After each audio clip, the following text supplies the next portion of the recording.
Fala galera do nono ano um e nono ano 2. Só tem dois, então são vocês mesmos. Vamos lá então para mais uma videoaula sem nenhuma enrolação. Já vamos diminuir aqui, ó, porque nós temos que ficar menores para aparecer e tem que aparecer mais a tela aqui, com certeza. E já vou cair direto na correção da atividade anterior, ok? Vamos lá então para esta correção bem rápido porque a aula tá bem legal, bem bacana sobre a Ásia também e a parte mais de população. Então vamos lá.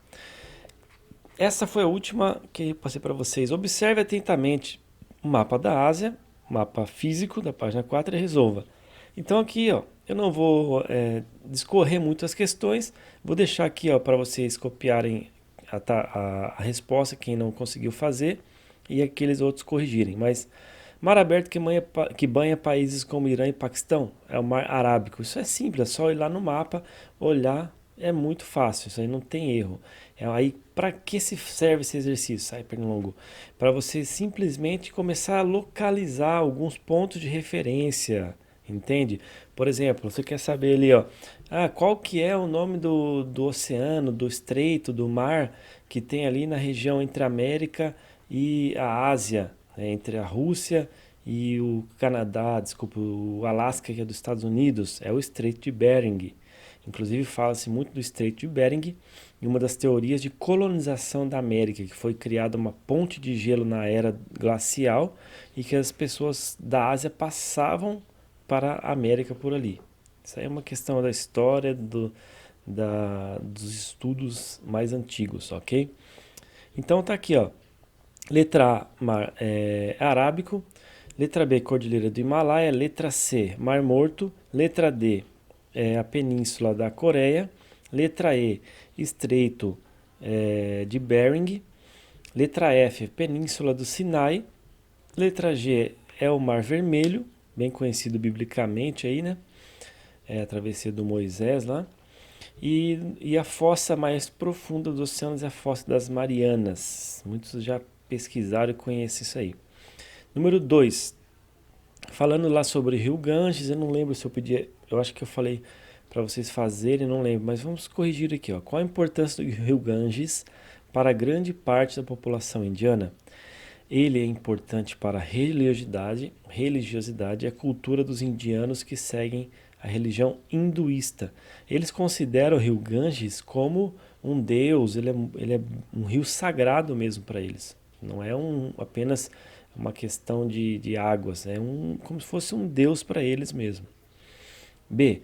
Por quais motivos se pode considerar que esse rio está morrendo? Aí entra a questão ambiental, né, gente? Ele tem muita poluição. As pessoas jogam corpos e fazem cremação de defuntos, né, de cadáveres, indústria, esgoto, a própria utilização de agrotóxicos que tem ao redor do rio, enfim, diversas formas de poluição que estão fazendo ele morrer no sentido de perder a sua qualidade de água. Já não está muito boa, então está ficando pior. Os rios são fundamentais para a vida de grande parte da população asiática. Cite três exemplos de aproveitamento das águas no continente. Aí a questão de aproveitamento das águas. Então, para que eles usam os rios? Para que eles precisam? No caso ali, ele tem uma importância principalmente para a cultura, a questão religiosa, abastecimento das necessidades humanas, que é para você utilizar para obter a água do rio para consumo, e também algumas servem para irrigação, geração de energia, para cozinhar alimentos, beber, lavar roupa e higiene pessoal. Então a questão dos rios na Ásia tem essas importâncias, não só na Ásia, como muitos utilizam para isso mesmo. 3. Observe a imagem e em seguida responda as questões. Qual é o fator apontado como um dos principais responsáveis por esse problema ambiental? É um barco encalhado no leito seco do mar de Aral, no Uzbequistão, em 2019. Então, qual que é o principal problema? A utilização indiscriminada de suas águas, que teve início em 1960, quando foram empregadas intensamente para irrigação e para plantações nas ex-repúblicas soviéticas. Então tinha lá o Mar de Aral, eles utilizavam essa água, irrigação, consumo, enfim, utilizavam a água. E aí, desculpa, mosquito aqui. E aí a água não ficava, não tinha uma reposição a tempo de conseguir ficar suprindo a necessidade da população ali. Então acabava que faltava água, vai evaporando e não tem muitas águas para chegarem e repor essa quantidade de lençol freático ali. Letra B. Quais foram as consequências desse grande problema ambiental? Como consequência, o nível do mar começou a baixar rapidamente, a quantidade de produtos químicos das lavouras se concentrou e os peixes morreram. Além disso, a falta d'água alterou o microclima local, ou seja, fica mais seco, né? C. Como o exemplo do Lago Aral deve ser levado em conta no que se refere às atividades produtivas e ao uso da água.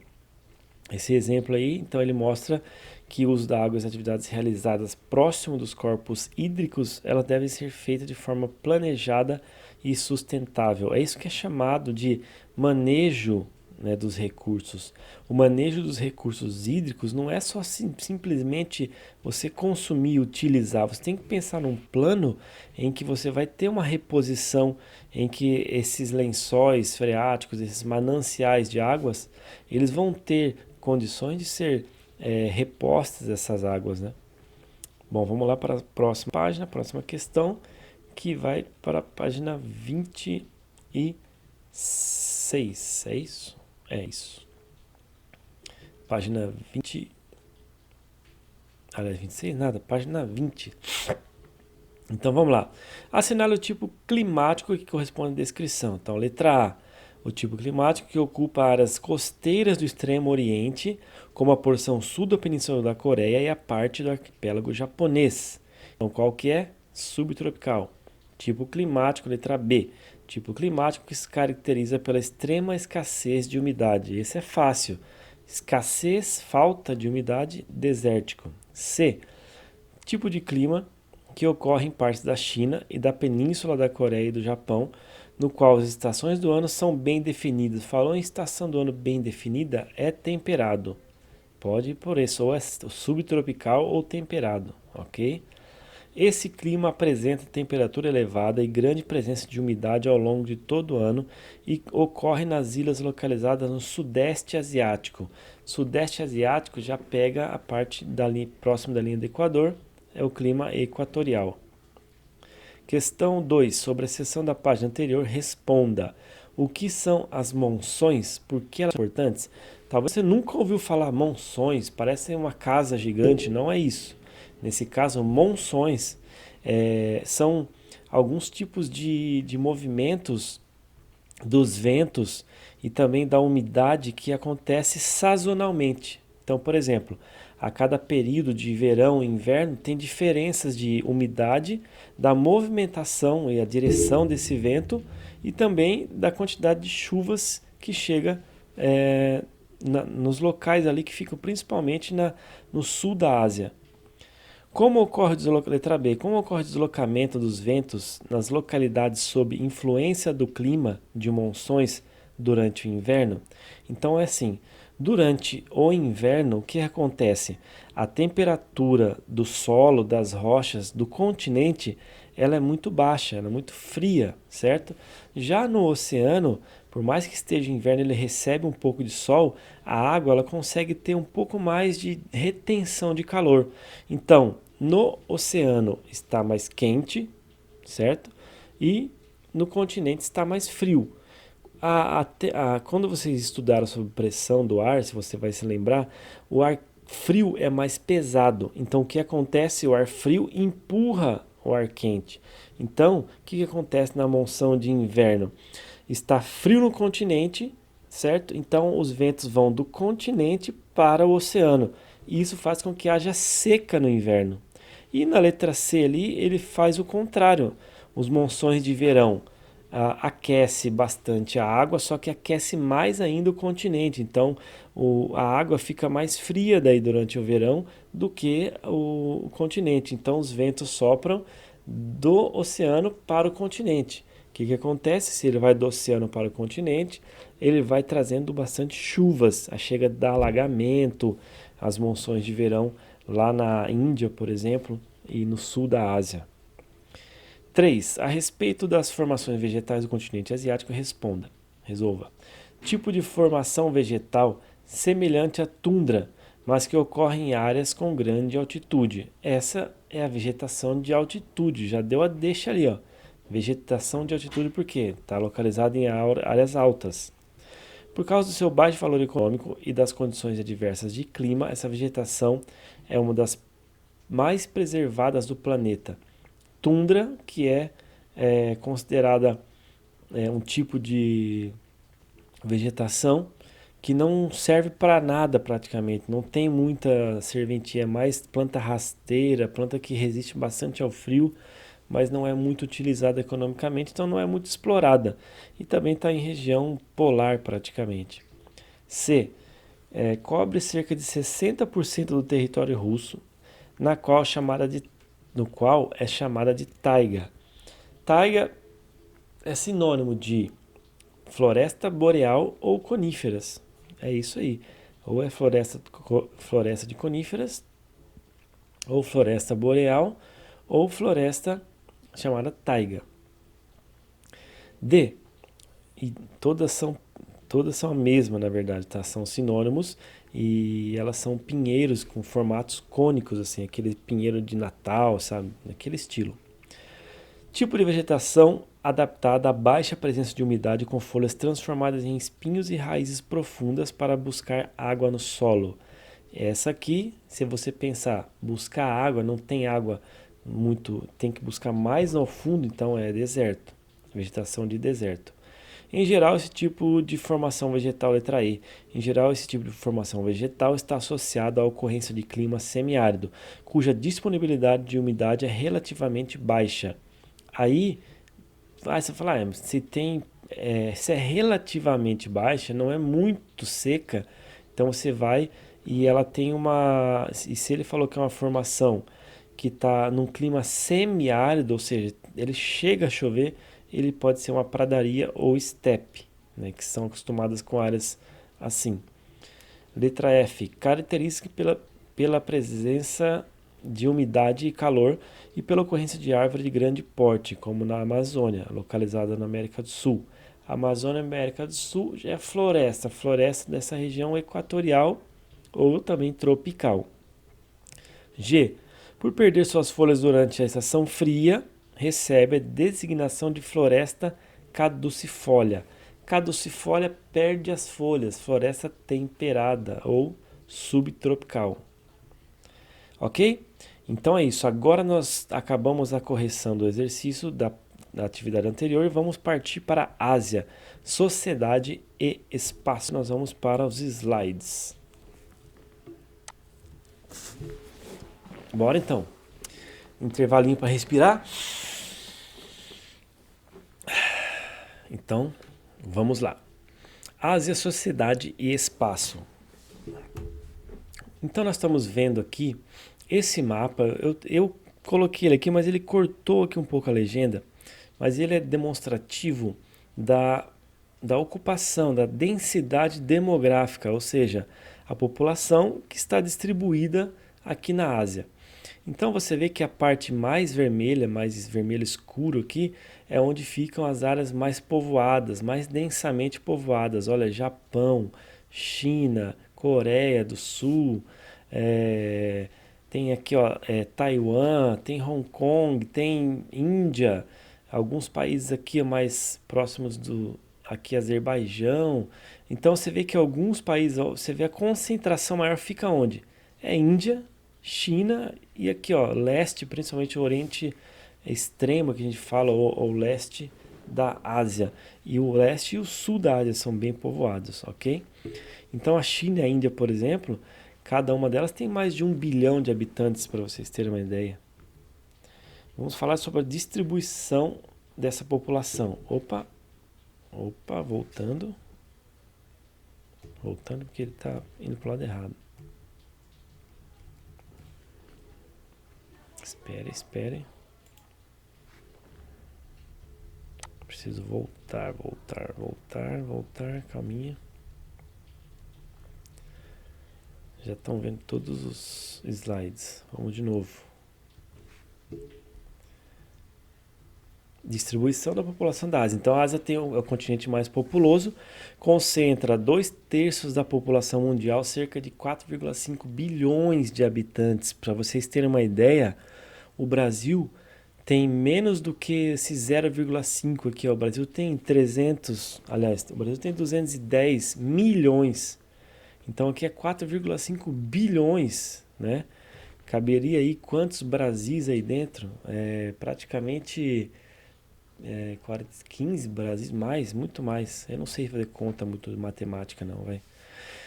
Segunda questão importante ali, ó, há contrastes demográficos. Alguns têm população numerosa, como a China e a Índia, com 1,4 bilhão e a outra 1,3 bilhão de pessoas. E outros já contam com um volume populacional menos expressivo, como por exemplo Azerbaijão e Líbano, respectivamente 10 e 6 milhões de habitantes. Olha só a discrepância, a diferença. 6 milhões de habitantes, 6 milhões. Olha aqui, 1,3 bilhão de habitantes. É muita diferença. Pensa, se você pegar mudar de país. Olha só, agora a população do Líbano vai morar na China, de 1,4 bilhão aqui, que é um país que tem um território grande até. E aí a população da China vai mudar para o Líbano. Não cabe, não cabe. Literalmente não cabe. Parte da população asiática se concentra na porção leste e que abrange as planícies chinesas e o Japão. E também na porção sul, onde se localizam Índia e Bangladesh. Já as áreas com menor densidade demográfica são as da porção setentrional, norte, né? E os desertos no interior do continente. São as áreas menos povoadas, menos concentradas. Um fato importante, o aumento do número total de habitantes a cada ano, em especial a partir da década de 50. A média de crescimento populacional do continente é de 1,04% ao ano, considerada relativamente elevada. Medidas de contenção do crescimento populacional, principalmente pela China. Então, a partir de 1979, a China introduziu uma política do filho único para conter o crescimento acelerado da população. Então, o que acontece? Eles multavam, né, e também perdiam benefícios dos casais que tivessem mais de um filho. E havia relatos de que algumas pessoas até descartavam, deixavam seus filhos na sarjeta, nas ruas, para não ficar sofrendo essas altas multas e perder os benefícios sociais que o governo comunista dava para eles. Então imagina, as pessoas não tinham nem muito controle ainda na questão de anticoncepcionais, né? Mas eles tinham que se virar para não ter filhos, para não ter problemas financeiros aí principalmente. A partir de 2013 permitiu-se 2 filhos por casal na China e recentemente eles têm pensado em digamos assim, em liberar. E como criou-se uma cultura das pessoas terem poucos filhos, no futuro pode ser que eles não tenham nem mão de obra para trabalhar, porque as crianças estão diminuindo, vão ter poucos jovens no futuro. Tem que se pensar nesse caso e eles estão pensando nisso. É um incentivo agora, né? A Índia também propôs medidas para conter o aumento da população, como campanha de divulgação de métodos contraceptivos e esterilização de mulheres com baixo poder aquisitivo. Olha a questão aí, hein? Aí, será que é preconceito ou não? Não é questão de preconceito, aí vai uma análise de cada um, mas eu digo, o governo decidiu esterilizar as pessoas que têm baixo poder aquisitivo. Claro que todos têm o direito de fazer o que quiser da vida, mas é meio complicado, é bem polêmico esse assunto, né? Apesar disso, a taxa de mortalidade também caiu, por isso a população da Índia continua crescendo, o número de população. Aqui tem um mapa, né, que mostra os dados demográficos ali em relação à Ásia e principalmente os índices econômicos, as rendas per capita, a expectativa de vida. Então nós vamos ver aqui mais ou menos fazer uma comparação. Olha só, O Japão, com IDH de 0,909, quase 1, né? Quando chega a 1, aqui ó, é um IDH perfeito, digamos assim, né? O Índice de Desenvolvimento Humano. Olha a renda per capita no Japão, 44.420 dólares por pessoa. Seria uma renda aqui anual, certo? Expectativa de vida em anos, 84 anos vivem os japoneses. Comparando, vamos pegar um extremo aqui, ó, em termos de vivência. Olha só. 64 anos apenas vivem os afegãos, né, a expectativa de vida deles. Olha a questão de analfabetismo: Japão, zero. Coreia do Sul, zero. Emirados Árabes, zero. Você vê aqui, olha a renda per capita nos Emirados Árabes, ó. Mas será que todo mundo ganha isso? Não, isso é feito uma média divididos pelo número de população, a renda total, o PIB, né, do país. Então você vê que, fazendo uma comparação entre os países asiáticos, você vê que existe muita diferença, muita discrepância aí em relação à questão econômica e também social, né? Você vê que, por exemplo, alguns países têm uma expectativa de vida baixíssima e outros têm, além de uma grande expectativa de vida, eles têm uma renda muito boa. O IDH também está lá em cima, né? Vamos lá, próximo. A ocupação dos espaços e as transformações nas paisagens. As condições adversas do meio natural em grande parte do continente asiático fazem com que os povos desenvolvam e aprimorem técnicas aplicadas em seu cotidiano e que transformam o espaço onde residem. Há povos que vivem em áreas desérticas, como os beduínos e os mongóis, ou em áreas montanhosas, como tibetanos, butaneses, nepaleses e afegãos. Então você vai para o Tibete, para o Butão, para o Nepal e para o Afeganistão, são áreas acidentadas, muito montanhosas, e eles acabam conseguindo se virar e viver ali. Eles acham áreas de vales que os rios passam levando a fertilidade, digamos assim, da terra, e eles conseguem estabelecer-se por ali. O aumento da população nas cidades vem acelerando o processo de urbanização. Isso é uma consequência do êxodo rural. As pessoas buscam melhor qualidade de vida, empregos, saúde, né, que tem hospitais nas cidades, então aumenta aí, no caso, o processo de urbanização também.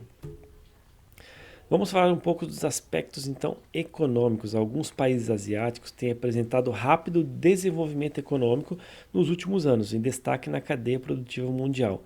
Entre as 12 maiores economias no mundo em 2018, de acordo com o Produto Interno Bruto, 5 se localizam no continente asiático. Então, China, Japão, Índia, Rússia e Coreia do Sul ficam entre as 12 economias do mundo. Isso a partir de 2016, inclusive.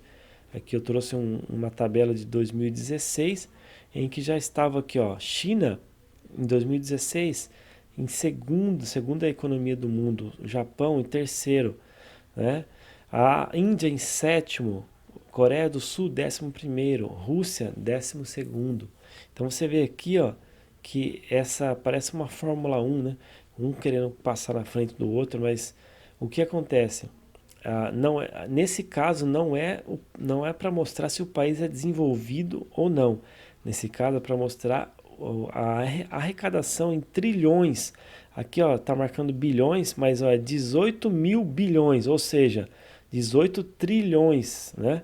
Em 2019, que eu estava vendo, os Estados Unidos chegou a mais de 21 trilhões de dólares na arrecadação do seu PIB.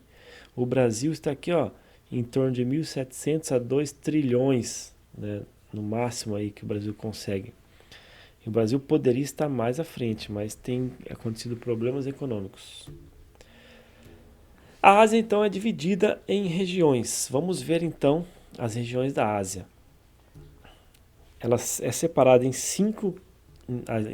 6 regiões, e nós conhecemos elas como Ásia Setentrional, ou Norte, Oriente Médio, Ásia Central, Ásia Meridional, ou Sul, Sudeste Asiático e Leste Asiático. Vamos ver no mapa. Então temos aqui, ó, A Ásia Setentrional, desculpa, ela é composta basicamente pela Rússia e a Mongólia, que fica aqui ao norte aqui da China. Temos a Ásia Central, localizada mais aqui nessa áreas desérticas principalmente. O extremo oriente, entre a China, Japão, Coreia ou leste da Ásia. O sudeste da Ásia, aqui que fica nessa área.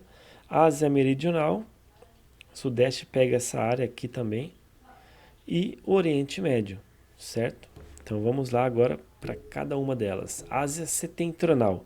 Com a maior área territorial das regiões asiáticas, o norte da Ásia é composto por dois países apenas: a Rússia, que é a parte asiática da Rússia, e a Mongólia. A primeira nação, no caso a Rússia, é amplamente conhecida no mundo todo, principalmente depois da Segunda Guerra Mundial, quando seu nome era União das Repúblicas Socialistas Soviéticas. Atualmente, a Federação Russa, ou Rússia, ela representa como uma grande nação do mundo, em todos os sentidos, pois já fez frente aos Estados Unidos na questão econômica e militar.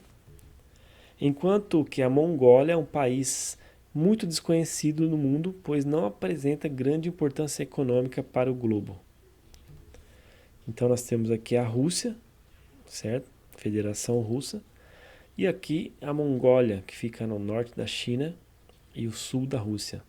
Um dos problemas que a Mongólia sofre muito é porque ela não tem muitas áreas próprias para se produzir muitas coisas. Ela fica em áreas de deserto, de montanhas, não tem oceano, olha só. Não tem muitas saídas, digamos assim, né? Oriente Médio. Começamos então agora a falar sobre o Oriente Médio. Segundo os dados históricos, essa região foi uma das primeiras a ser ocupadas pelos povos sedentários, ou seja, as pessoas iam ficando em pequenas vilas que depois iam se tornando cidades. Além de sua importância histórica, a região sempre chamou a atenção do mundo por seu valor econômico, especialmente o petróleo e o gás natural, e cultural religioso, berço do islamismo, judaísmo e do cristianismo. Localizada na parte sudoeste, ela faz fronteira com África e Europa. Depois eu mostro o mapa ali. É palco de muitos conflitos armados ocasionados por disputas religiosas, étnicas, territoriais e pelo acesso ao petróleo. O espaço do Oriente Médio é considerado urbanizado, com uma população estimada de 230 milhões de habitantes. Os setores que se destacam na região são os de serviços, a agricultura. O elemento responsável pela maior produção de riqueza é o petróleo, juntamente com o gás natural. A Arábia Saudita, Irã e Iraque possuem grandes indústrias petroquímicas, uma das maiores produtoras de petróleo do mundo. Com exceção de Israel, o setor industrial é fraco, destaca o seu segmento têxtil e alimentício. Importantes cidades religiosas como Jerusalém e Meca. Jerusalém dos judeus principalmente, e onde tem também os muçulmanos. Meca é a capital praticamente ali do Islã, onde eles, inclusive quando não estão em Meca, eles se direcionam para Meca. Eles têm que saber de geografia, tá vendo? Se direcionar, apontar para Meca e fazer a sua reverência ao Islã. Vamos continuar no Oriente Médio. Aqui tem alguns países e as suas capitais. Não vou falar todos, mas, por exemplo, a Arábia Saudita é Riad e Jeddah. São duas capitais. Tem a sede do governo e a capital administrativa. Uma que vai ter a Copa do Mundo, o Catar, por exemplo, Doha, no Catar. Né, já deve ter ouvido falar. Vamos pegar um outro aqui, ó, Israel, tem Jerusalém como capital. Beirute foi recente, né, capital do Líbano, que sofreu uma explosão muito grande no porto, vocês viram ultimamente. E a capital da Síria, Damasco, da Síria, que tem sofrido há muito tempo com guerras ali, enfim, já está mais conhecida aí pelas pessoas. Então aqui, ó, são os países localizados no Oriente Médio. Ó. Aqui um dos maiores é a Arábia Saudita, Irã, Afeganistão, Omã, Iêmen, Iraque, Jordânia, Egito, Israel, é bem pequenininho Israel aqui, Líbano, Síria, Turquia, e a Turquia tem a parte europeia também. Chipre, que também é considerado, também considerado europeu. Enfim, o Egito ele tem a parte também, aqui depois do canal de Suez, tem o Egito que é asiático e o Egito africano aqui. Ásia Central. Então vamos falar da Ásia Central, uma das regiões menos povoadas e mais isoladas do mundo. A Ásia Central tem como limites territoriais ao sul a Ásia Meridional e Irã, ao norte a Rússia e a leste a China, a oeste o Mar Cáspio. Então ela é cercadinha, ele fica bem no meio, no miolo mesmo. Os países que fazem parte dessa região são, eu costumo falar que são os países chamados países estão. É o Turcomenistão, é o Tadiquistão, é o Uzbequistão, Quirguistão e o Cazaquistão. Esses países eles têm uma origem árabe, mas alguns têm mudado algumas características culturais durante o tempo, principalmente pela influência muito grande da União Soviética na época da Segunda Guerra, depois da Segunda Guerra e na Guerra Fria. Características específicas desses países: não serem considerados exportadores, terem problemas econômicos, com economias fracas e instáveis, culturas e políticas, muita pobreza realmente ronda nesse país aí, nesses países. A base da economia desses países é o gás natural, o petróleo, o carvão mineral, o minério de ferro, além da agropecuária mais assim, não tão desenvolvida. No setor industrial destacam-se a alimentícia, né, a indústria alimentícia, têxtil, siderúrgica e a petroquímica. Exercício, não. A Ásia Central. Nessa questão aqui da Ásia Central, olha só o Cazaquistão. É o maior país dessa Ásia Central. Aí você vê que todos estão aqui no miolo. Ó. Tem a China, o Paquistão, o Irã, o Mar Cáspio, a Rússia. Então não tem muito também para onde eles saírem. Eles não tem saída para o oceano, praticamente. Vamos lá?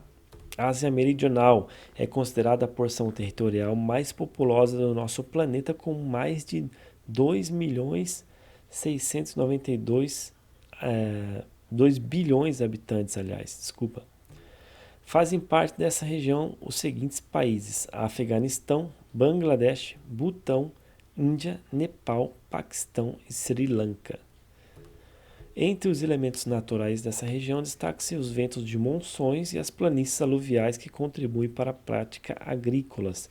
Essas planícies de monções eu falei, aliás, os ventos de monções eu falei na correção dos exercícios, você acompanhou, que durante o inverno é seco e durante o verão muito chuvoso. Então eles têm que saber fazer o plantio baseado nessa sazonalidade. Base econômica da região: produção do aço, medicamentos, fertilizantes, automóveis, alimentos, biotecnologia, engenharia e extrativismo mineral. Essa região possui altos índices de produção urbana, altos índices de população urbana, mas as cidades não têm estrutura suficiente para atender as necessidades da população. Por isso apresenta muitos problemas sociais. Você imagina a Índia, com tanto de população que tem, como é que ficam aquelas cidades ali? A Ásia Meridional apresenta conflitos de origem diversas, culturais, religiosas e políticas, como no Afeganistão em 2001 e na Caxemira, que sempre está querendo ali se libertar de outros países. A Caxemira tem a maior parte territorial localizada na Índia e é área disputada por 3 países: a Índia, o Paquistão e a China. Então olha só aqui onde fica a Índia, Paquistão, Afeganistão, Nepal, Butão, Bangladesh e a área e aqui a Sri Lanka. E vamos ver na próxima onde fica ali a Caxemira. Tem um outro mapa, eu vou mostrar mais à frente ali. Então, agora vamos falar do sudeste da Ásia. Os países que formam essa região localizam-se nas penínsulas da Indochina e da Malásia. Eles são chamados de Indonésia, Brunei, Timor-Leste, Filipinas, Camboja, Laos, Vietnã, Malásia, Mianmar, Singapura e Tailândia. Então você vê que eles ficam muitos desses espalhados por ilhas, tem ilhas pequenas e grandes inclusive.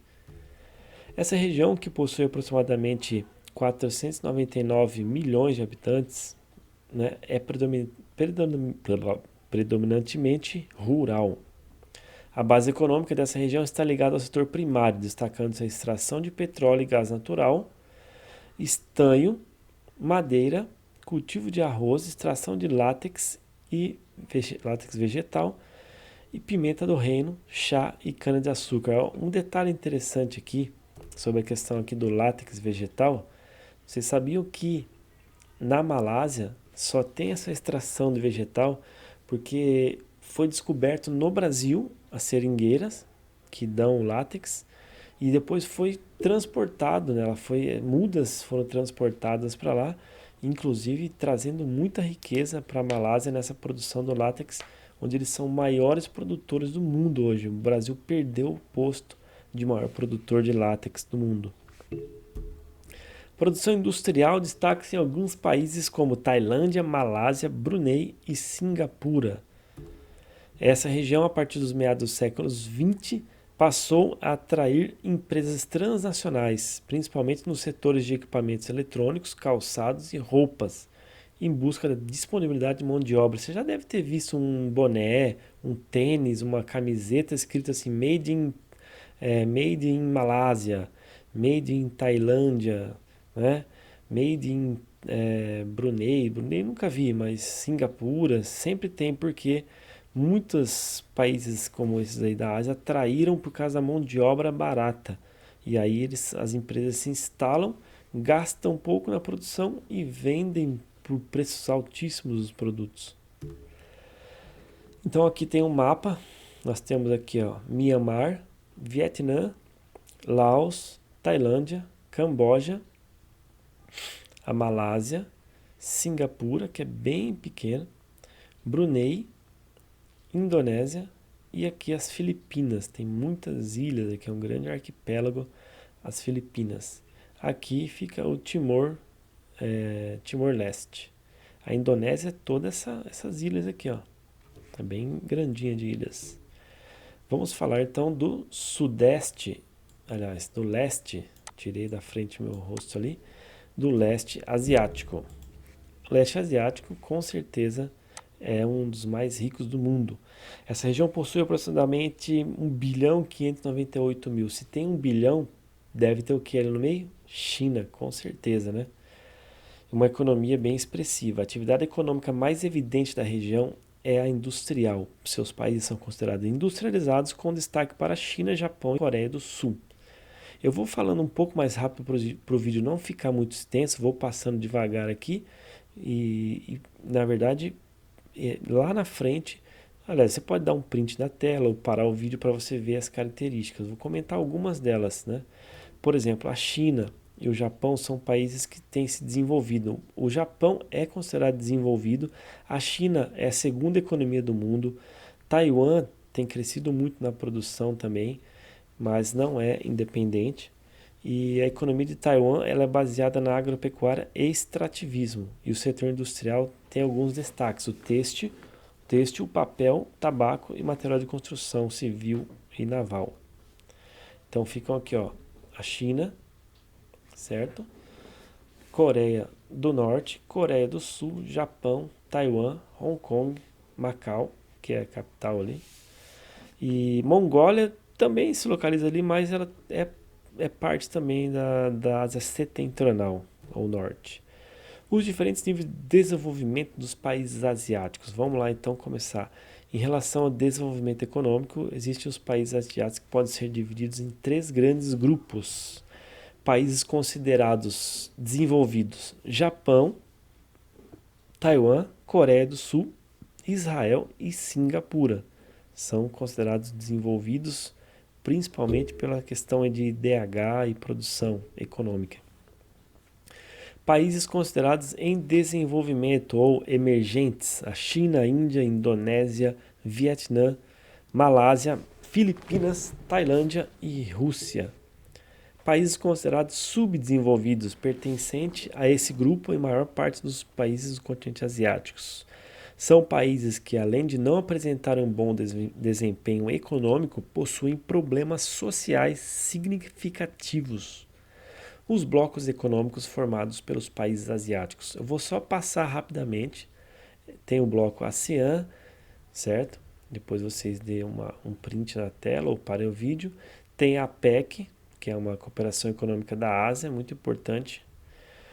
E eles têm algumas formas de favorecer, né, o crescimento econômico da região. Agora vamos falar um pouco dos países emergentes. Os países considerados emergentes então são China, Índia e os novos tigres asiáticos. Quem são esses tigres asiáticos ou novos tigres asiáticos? Vamos conhecer? Então, os antigos, né, tigres asiáticos, a partir da década de 70, atingiram um acelerado desenvolvimento industrial e econômico, por isso são considerados países desenvolvidos. Em razão da agressividade administrativa e da localização da Singapura, Coreia do Sul, Taiwan e Hong Kong, estes dois últimos pertencem à China. Eles foram chamados de tigres asiáticos. Os novos tigres asiáticos, Indonésia, Malásia, Filipinas e Tailândia, são o grupo de países de industrialização recente e que vem expandindo suas economias a partir dos investimentos gerados pela expansão dos tigres asiáticos antigos. Ou seja, alguns outros países têm também se industrializado e entram numa classificação aí como novos tigres asiáticos. Esses novos tigres asiáticos repetiram o mesmo processo de desenvolvimento econômico vivido pelos tigres asiáticos antigos a partir da segunda metade da década de 90. É mais ou menos uma cópia, né? Eles seguiram o mesmo procedimento de industrialização, buscando fazer produção e tem se desenvolvido mais economicamente. Então aqui no mapa nós temos os Coreia do Sul, Taiwan, Hong Kong e Singapura, que são os tigres asiáticos antigos, e depois surgiram Tailândia, Indonésia, principalmente Malásia também representando aqui os países novos tigres asiáticos, ok? A Índia, que é a maior porção das terras da Ásia. A República da Índia, capital Nova Delhi, apresenta uma população de mais de 1.267 bilhões de habitantes, distribuída em 3.287 km². São 26 estados e 7 territórios. É um país composto por uma diversidade cultural muito grande, com várias etnias e idiomas. A Índia é muito rica em cultura, tem muitas diferentes culturas ali, principalmente voltadas às crenças. Ela apresenta um baixo IDH e expectativa de vida, possui megacidades como Calcutá, Mumbai e Nova Delhi. A população indiana é predominantemente rural e tem economia baseada no setor agropecuário, a maioria. A partir da década de 90, sua economia foi fortalecida por dois fatores, isso é importante anotar: a exportação de produtos do setor da informática e de altas tecnologias e a atração, né, do capital estrangeiro, que é justificado pelo baixo salário e qualificação do trabalhador, crescimento do mercado interno, privatizações, facilidade do idioma inglês. Você vê que alguns fatores favorecem aí a atração de indústrias, de empresas para investir ali na Índia. A produção do petróleo é outro elemento que fortalece a economia indiana, também produzem petróleo. Então aqui fica a localização da Índia, certo? Nova Delhi, a capital, e aqui ela fica entre o Nepal, Bangladesh e o Paquistão, aqui, certo? China, o despertar de um país. Quem será que é a China? O governo da China foi exercido por imperadores que se sucederam ao longo do tempo até a proclamação de sua república em 1912. As duas maiores cidades da China são Xangai e Beijing. A China pratica hoje um sistema conhecido como socialismo de mercado. Possui uma estrutura político-administrativa baseada no sistema socialista, mas possui áreas voltadas para a exportação. nas quais investimentos externos são permitidos em determinadas zonas denominadas de zonas economicamente especiais. Então, mais ou menos assim, o governo é comunista, eles têm um sistema de mercado socialista em que tudo é controlado pelo governo, mas ao mesmo tempo eles têm áreas que são abertas para o capitalismo, assim, entre aspas, entrar no país, para que as empresas possam produzir ali na China. As zonas econômicas especiais se localizam em centros urbanos de destaque, como Xangai, Chongqing, Cantão e Nanquim, e possuem uma infraestrutura e serviços com bancos e empresas transnacionais. Hong Kong é uma cidade administrativa especial da China. Voltou a pertencer ao seu território em 1997, após ter ficado 156 anos sob o domínio do Reino Unido. É um dos maiores centros econômicos do mundo e possui um dos mercados financeiros mais importantes. Inclusive, Hong Kong muitas vezes já quis ficar independente até da própria China. A parte oriental da China é onde há a maior ocupação humana. O idioma oficial é o mandarim. A porção territorial mais industrializada é a das zonas economicamente especiais, sendo que as principais são localizadas no litoral, e é nessa faixa que se encontram as maiores metrópoles, que é Xangai, Beijing, Shenzhen, Guangzhou e Shantou. Isso são próximos do Rio Amarelo. As atividades econômicas industriais baseiam-se na produção de componentes, dispositivos e equipamentos eletrônicos, óticos, de informática, médicos, máquinas elétricas, aço, ferro, vestuário, calçado, plástico, tudo que você pensa que é pequeno, você vê que é construído e fabricado ali, vai para o mundo inteiro. Por isso que a economia da China tem crescido muito. Fazem parte das importações de produtos importantes, tais como componentes de telecomunicações, minérios, combustíveis fósseis, máquinas e derivados de petróleo. Tudo para quê? Produzir mais, principalmente na indústria. Então aqui está a grande China. Você vê que as principais cidades são Beijing, né, Shenyang. Você vê que tem aqui, principalmente Zhangzhou. Olha aqui a cidade de Wuhan, onde aconteceu o coronavírus. Então são cidades, a concentração populacional fica mais nessa área aqui, né, do leste aqui da China. Japão, a terra do sol nascente. A economia do Japão avançou grandiosamente logo depois da Segunda Guerra Mundial. Ao sair da guerra derrotado, o país recebeu ajuda financeira vinda dos norte-americanos para se reerguer. Então, na década de 70, o Japão fez investimentos no desenvolvimento industrial e tecnológico e tornou-se, nessa mesma época, uma grande potência econômica no mundo. Grande potência mesmo. Eu me lembro que até lá, na década praticamente de 90, o Japão sempre foi o segundo lugar. Era Estados Unidos ali, e aí década de 90 é Japão, Estados Unidos, Japão o segundo. E aí depois a China começou a crescer, a produzir, e hoje a China está em segundo lugar. Então, durante as décadas de 80 e 90, a economia do Japão assumiu um posto de extrema relevância, suficiente para fazer o país ocupar o segundo lugar como o mais rico do mundo, perdendo apenas para os Estados Unidos. Dos fatos que contribuíram para que a economia do Japão ganhasse destaque em relação aos demais países do continente asiático foi a presença dos norte-americanos logo após a derrota dos japoneses na Segunda Grande Guerra.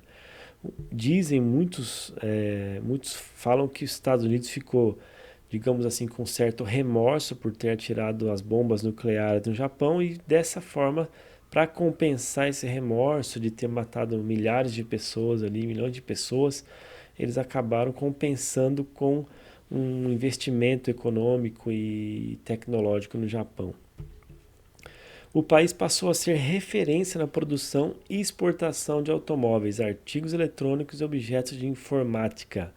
Atualmente, a economia do Japão é baseada na metalurgia, siderurgia, produção naval, que são notáveis empresas multimarcas, sólido sistema bancário, entre outros fatores. Outro ponto bem desenvolvido no Japão é a infraestrutura, principalmente portos, rodovias, geradores de energia. E os altos salários que são pagos pelas empresas e o tipo de trabalho, de vida que eles têm, geram uma grande valorização econômica e aí desenvolve o mercado interno. Existe um alto índice de exportação no país, principalmente nos produtos industrializados. No entanto, as grandes importações de matérias-primas e mercadorias agrícolas são necessárias, pois o país japonês é pequeno, fazendo com que a agricultura seja escassa. As reservas de recursos minerais são poucas. E o Japão investe muito mesmo na importação de alimentos, porque eles não têm muitas áreas, são terrenos montanhosos, tem vulcão, tem poucas áreas de plantio, então eles têm que recorrer à população para alimentar a população de mercadorias que vêm de fora.